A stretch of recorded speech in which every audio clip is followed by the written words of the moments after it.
we, Razorbacks? Welcome back to Sports Talk is McHemme. This is Diamond David McBee, along with the Zen Master Mike Hemme. And guess what? Get ready for a ratings explosion. We're bringing back the one and only, the legendary, the man with a plan, the master disaster, Errol Cheek.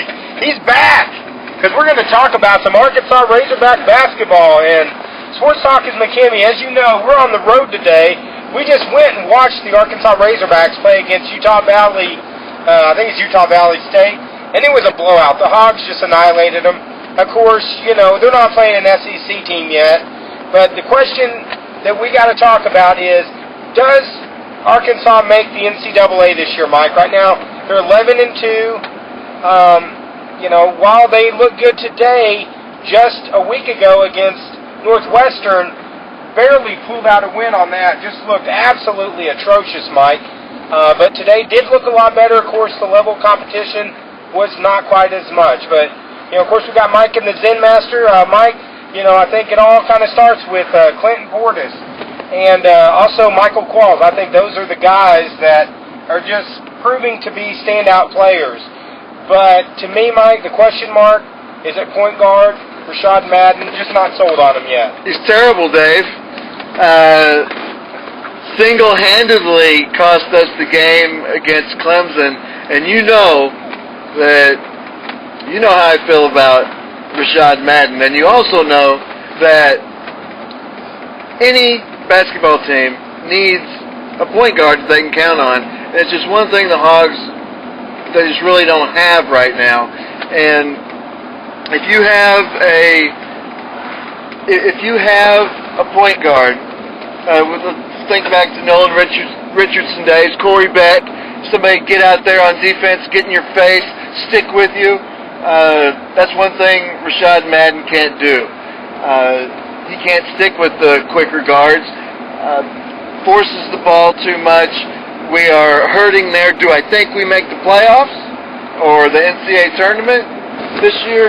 Yes, I think we do. I think we're talented enough for that. Bobby Portis, I think he's enough to get us a couple wins in the season. Then we have Moses. Moses is going to help deliver us from the promised land to the promised land. And we've got some nice guards to help complement them. Well, speaking about promised land, we got a man who's been to the promised land. We're talking about the legendary Errol Cheek. Errol, what do you think about the Hogs this year? Do they make the NCAA playoffs? I think the big question is their signature Mike Anderson's 40 minutes of hell? Is pressure defense going to be their signature? If it is, they've got a long way to go. It's just what I've seen playing these, you know, not even close to comparable opponents, that they don't have a lot of trouble with their press. So if they're truly going to depend on a pressure defense, they really going to have to pick it up come SEC time. I think there's a good chance they make the NCAA, but that doesn't mean a whole lot. It's expanded so much. And I think it kind of depends on, there'll be a lot of 50-50 games in the SEC. You know, you win some you don't expect to, you lose some you don't expect to. So I think it falls down to that. I don't think it's going to be an easy road to the NCAA, but I think they probably make it, but not by a whole lot.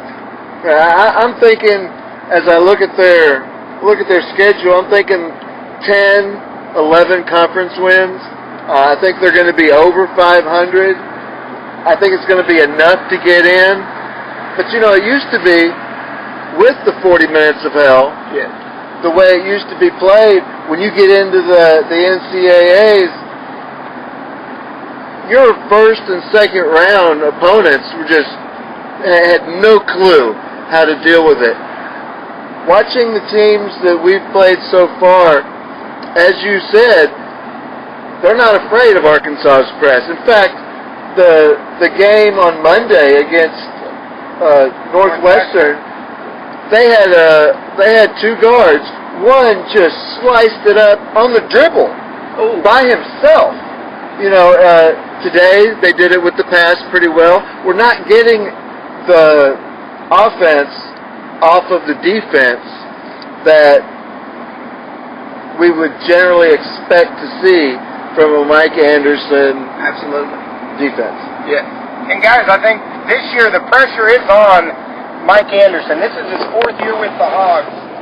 You know, they really have to step up, and we got to see some improvement. Where they really have to improve on, too, is on the road.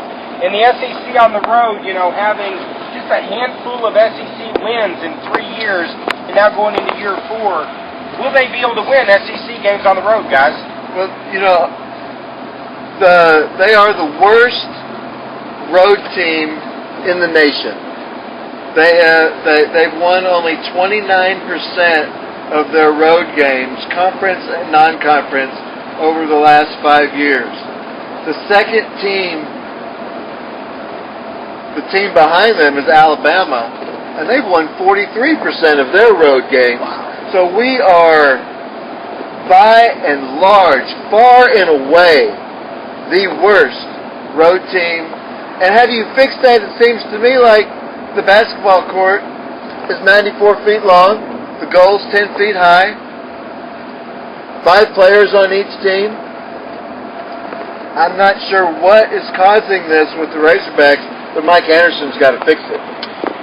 They just don't seem to be mentally strong.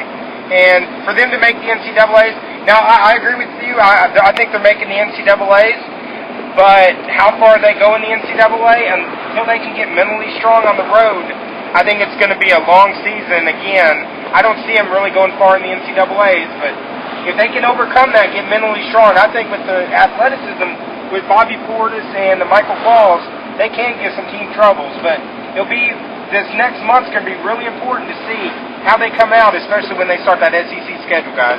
And of course, there's a long time to go in this season. This season is, what, about not even 40% of the way over, and there's a lot of time to improve. And hopefully, by the end of the season, we see a totally different team, Errol. See that pressure defense. Hopefully that does develop over time, because that's Mike Anderson's signature, and I think it is the road to success for the Razorbacks. And Mike, I have to say, while we were on this, and I know we got to go to a break now, but just got notification from the FCC that we just set an all-time ratings record by having the one and only legendary Errol Cheek on here. We have just spiked, and our ratings have actually passed some TV ratings of the final episode of Cheers. We haven't caught up to MASH yet, but just amazing. It's a matter of time. It's just a matter of time that this record-breaking show continues to grow bigger and bigger, thanks to all of our fans out there.